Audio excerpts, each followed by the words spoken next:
IIC పరిధిలో 1,75,000 ఎకరాలను తాకట్టు పెట్టే కుట్రపూరిత స్కెచ్ వేసిన రేవంత్ రెడ్డి.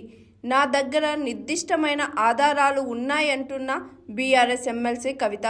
టీజీఐఐసిని ప్రైవేట్ లిమిటెడ్ నుంచి పబ్లిక్ లిమిటెడ్ కంపెనీగా మార్చడానికి ప్రభుత్వం రహస్య జీవోను విడుదల చేసింది. కంపెనీ హోదాను మార్చడం ద్వారా మరిన్ని వేల కోట్లు రుణం పొందాలన్నది ప్రభుత్వ ఆలోచన. తెలంగాణ భూములను స్టాక్ ఎక్స్చేంజ్లో కుదవపెట్టే కుట్ర జరుగుతుందని ఎమ్మెల్సీ కవిత అన్నారు. మన రాష్ట్రానికి సంబంధించినటువంటి గౌరవ ముఖ్యమంత్రి గారు నిన్నగాక మొన్న మాట్లాడినటువంటి మాటలు కూడా మనందరం కూడా చూసినాం. నేను ఒక రాష్ట్ర ముఖ్యమంత్రిగా ఎక్కడికి పోతున్నా నన్ను చెప్పుల దొంగను చూసినట్టు చూస్తున్నారని అంత నీచమైనటువంటి మాటలు, నిజంగా అట్లాంటి మాటలు చెప్పాలంటే ఇబ్బంది అనిపించినా ఆయన నోటి నుండి అట్లాంటి మాటలు వినడం అన్నది తెలంగాణ ప్రజలకు అవమానం. అది సీఎం చైర్కి అన్నది పక్కన పెడితే మనది అన్ని రాష్ట్రాల్లాగా కాదు. మనం ఆత్మగౌరవంతో పోరాటం చేసి 60 ఏళ్ళు సాధించుకున్నటువంటి రాష్ట్రం. అయితే ముఖ్యమంత్రి గారి మాటల వెనకాల ఆక్రోశము, బాధ వేరే ఉన్నది. ఏంది వేరేది? మొన్ననే మనం చూసినాం 400 ఎకరాలు కంచగచ్చిబౌలి భూముల్ని కుదవబెట్టి 10,000 కోట్ల రూపాయలను అప్పుగా తీసుకొని రావడం జరిగింది. యావత్ ప్రపంచం ముందు తెలంగాణ పరువు తీసినటువంటి ఉదంతాన్ని కూడా చూసినాం. అక్కడ ఉన్నటువంటి నెమళ్లను, చెట్లను అన్నిటినీ నాశనం చేస్తే ప్రపంచవ్యాప్తంగా ఉన్న పర్యావరణవేత్తలందరూ కూడా బాధపడ్డ విషయం చూసినాం. మరి ఎందుకంత పట్టుదల? ఎందుకు ఆ భూములు అమ్మాలి? ఎందుకు 10,000 కోట్లు తెచ్చుకోవాలి అంటే ముఖ్యమంత్రి గారు కంప్లీట్గా ఆలోచన ఏంటంటే తెలంగాణ రాష్ట్రంలో టీఎస్ఐఐసిలో ఇండస్ట్రియల్ ఇన్ఫ్రాస్ట్రక్చర్ డెవలప్మెంట్ కార్పొరేషన్లో 1,75,000 ఎకరాల పైచిలకు భూమి కేసీఆర్ గారు జమ చేసి పెట్టిండ్రు.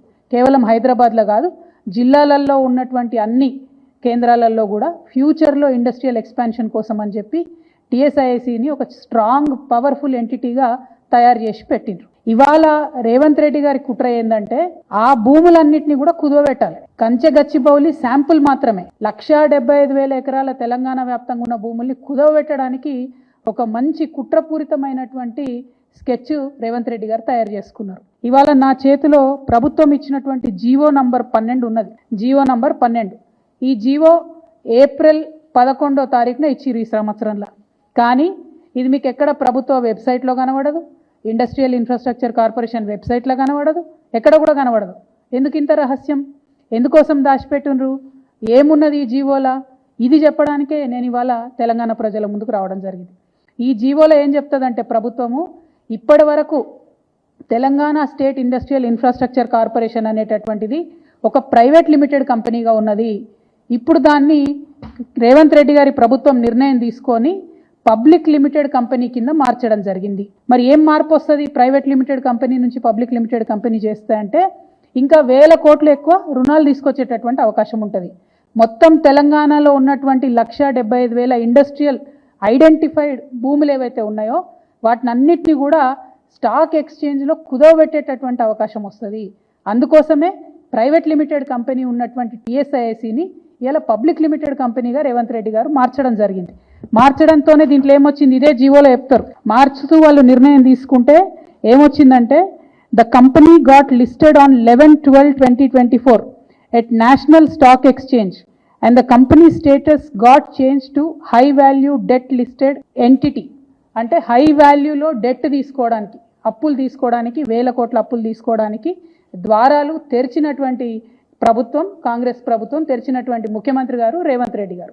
ఇవాళ నేను రేవంత్ రెడ్డి గారిని అడుగుతా ఉన్నా, మీరు ఒకవేళ ప్రైవేట్ లిమిటెడ్ కంపెనీ నుంచి పబ్లిక్ లిమిటెడ్ కంపెనీ చేస్తే పబ్లిక్ దగ్గర ఈ విషయం ఎందుకు దాచిపెట్టినరు? నెల రోజులైతే ఈ విషయాన్ని, ఈ జీవోను ఎందుకు మీరు వెబ్సైట్లో పెడతలేరు? ఎందుకు మీరు ఎక్కడ సమావేశాల్లో చెప్తలేరు?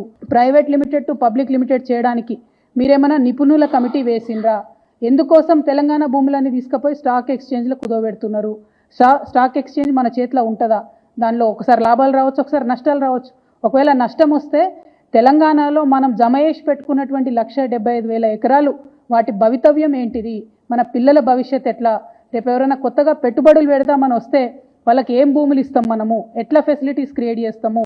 అంటే మీరు తెలంగాణ రాష్ట్ర భవిష్యత్తు మీద ఏమాత్రం ఆలోచన లేకుండా డైరెక్ట్గా పబ్లిక్ లిస్టెడ్ కంపెనీ చేసి దీన్ని స్టాక్ ఎక్స్చేంజ్లో లిస్ట్ చేయడం అన్నది చాలా దారుణం.